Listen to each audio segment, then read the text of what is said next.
Naibsan naman ang mabigat na daloy na trapiko sa Baguio City kasabay ng pag-uwi ng ilang bakasyonista. Samantala, nananatiling fully booked ang hotels hanggang sa bagong taon. Ang detalye sa report ni Joan Punsoy ng GMA Regional TV, 1 North Central Luzon.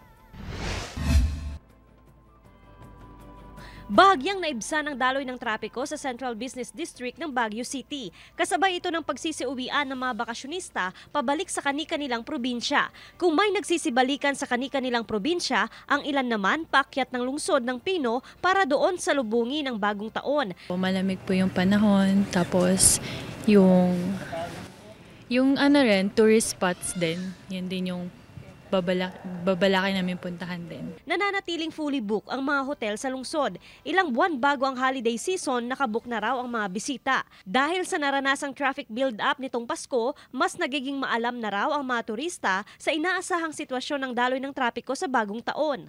Sa mga aakyat naman po dito sa Baguio, encourage namin kayo na utilize yung ating public transport available at kung maaari, para hindi kayo maabala sa paghahanap ng parking dito sa Central Business District. Payo ng otoridad sa mga aakyat sa Baguio City na enjoy ang paglalakad at ang malamig na temperatura. Mula sa GMA Regional TV 1 North Central Luzon, Joan Punsoy, nagbabalita para sa GMA Integrated News.